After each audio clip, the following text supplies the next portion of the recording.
Devenir Michelle Obama.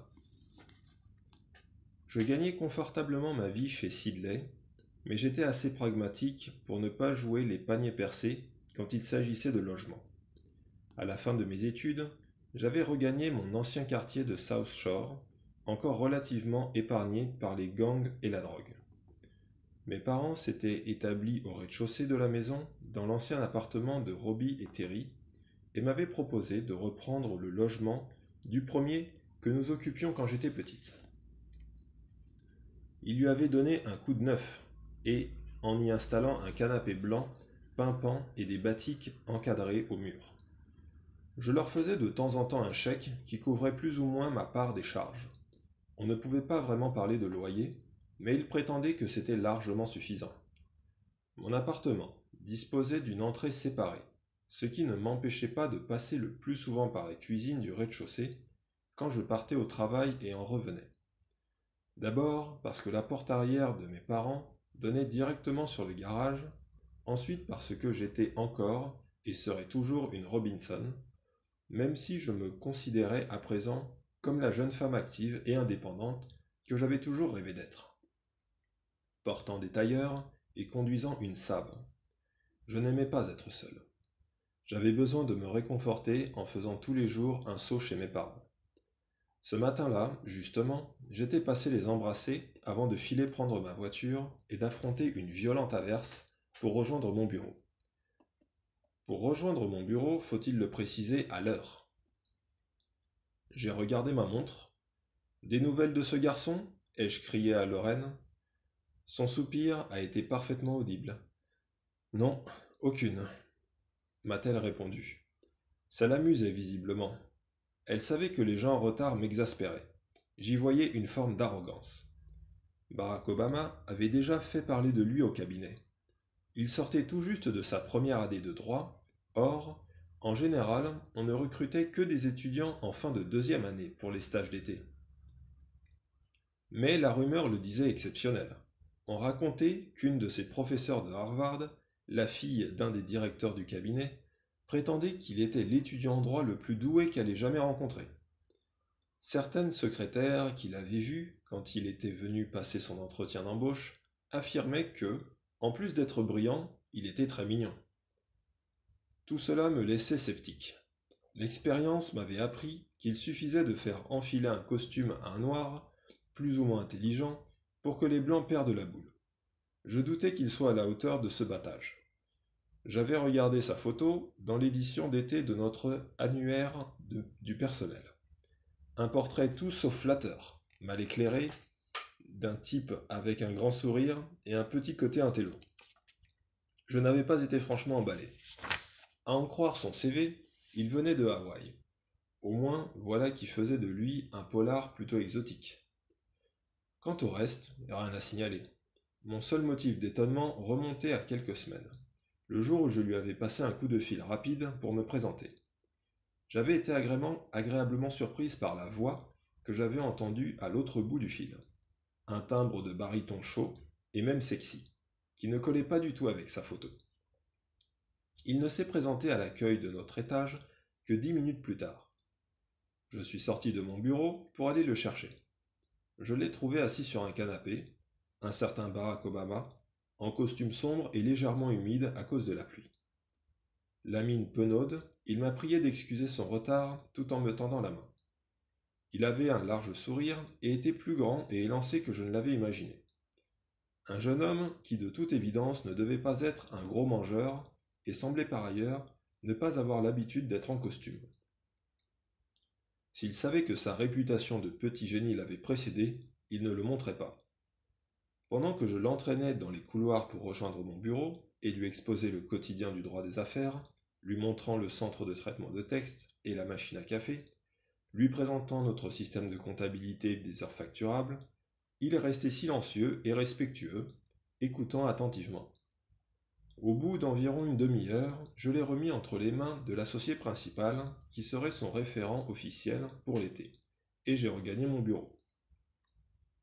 Un peu plus tard dans la journée, j'ai invité Barack à déjeuner au restaurant huppé situé au premier étage de notre immeuble, un lieu bourré de banquiers et d'avocats qui y déjeunaient au prix d'un dîner. C'était l'avantage de se voir confier un stagiaire. Cela vous fournissait un excellent prétexte pour déjeuner à l'extérieur et bien manger aux frais du cabinet. En qualité de tutrice de baraque, j'étais avant tout censé l'aider à s'intégrer. Je devais veiller à ce qu'il soit content de son travail, ait quelqu'un à qui s'adresser s'il avait besoin d'un conseil et se sente bien dans l'équipe. C'étaient les prémices d'une stratégie d'approche bien rodée. L'idée étant, comme toujours avec les stagiaires d'été, de lui faire miroiter un emploi à plein temps dès qu'il aurait son diplôme en poche. Je me suis rapidement rendu compte que Barak n'aurait pas besoin de beaucoup de conseils. Il avait 3 ans de plus que moi, presque 28 ans.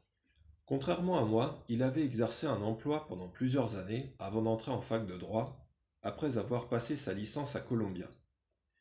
J'ai été frappé par l'assurance qu'il affichait quant à son parcours personnel. Il était curieusement dénué de doutes, et à première vue, on était en droit de se demander pourquoi.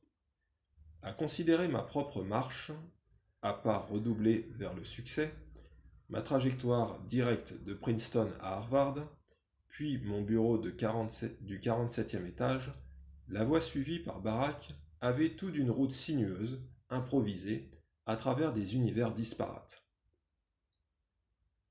J'ai appris au cours du déjeuner qu'il était sur tous les plans un hybride, le fils d'un père kényan noir et d'une mère blanche originaire du Kansas, dont le mariage avait été à la fois précoce et de courte durée.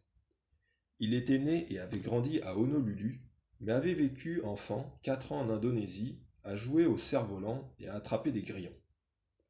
À sa sortie du lycée, il avait passé 2 années plus tôt tranquille à l'Occidental College de Los Angeles, avant d'entrer à Columbia, où, de son propre aveu, il ne s'était pas comporté comme tout étudiant normalement constitué lâché dans le Manhattan des années 80, mais comme un ermite du XVIe siècle, perché sur sa montagne, à lire d'augustes ouvrages de littérature et de philosophie, dans un appartement miteux de la 109e rue, écrivant de mauvais poèmes à ses heures perdues et jeûnant le dimanche. Nous avons beaucoup ri, échangeant des anecdotes sur nos histoires respectives et sur les raisons qui nous avaient poussés à faire du droit. Barak était un garçon sérieux qui ne se prenait pas au sérieux. Il avait des manières désinvoltes, mais un esprit puissant. Tout cela formait une combinaison curieuse, touchante. Un autre motif de surprise pour moi était qu'il connaissait très bien Chicago. Barak était la première personne que je rencontrais chez Sidley à avoir fréquenté les barbiers, les restaurants de grillades et les paroisses noires où officiaient les prédicateurs bibliques enflammés du Far South Side. Avant de faire son droit, il avait travaillé à Chicago pendant 3 ans comme organisateur de communauté, payé 12 000 $ par an par une association qui rassemblait plusieurs églises. Il était chargé d'aider à la réhabilitation du quartier et à la création de nouveaux emplois.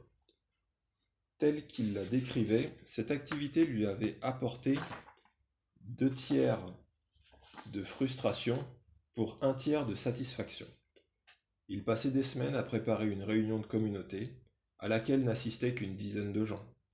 Les responsables syndicaux se moquaient de ses efforts, tandis que les Noirs comme les Blancs s'employaient à les anéantir. Et pourtant, avec le temps, ses victoires s'étaient multipliées, ce qui l'avait encouragé. Il avait fait du droit, m'a-t-il expliqué, parce que son travail sur le terrain lui avait appris qu'un vrai changement de société ne pouvait advenir que par le travail de militants sur place et exigeait des mesures politiques fortes et une action gouvernementale efficace. Malgré ma réaction hostile au matraquage qui avait précédé son arrivée, je me suis prise à admirer Barak pour sa confiance en lui et son sérieux. Il était rafraîchissant, non conformiste et d'une étrange élégance. Mais pas une seconde je n'ai pensé que nous pourrions sortir ensemble. Primo, j'étais sa tutrice de stage. Secondo, j'avais depuis peu fait purement et simplement une croix sur ma vie amoureuse, trop accaparée par le travail pour y consacrer le moindre effort. Tertio, Barak a, sous mes yeux horrifiés, allumé une cigarette à la fin du déjeuner. Ce qui aurait suffi à éteindre toutes mes ardeurs si j'en avais eu la moindre départ. Il ferait, ai-je pensé, un bon stagiaire d'été.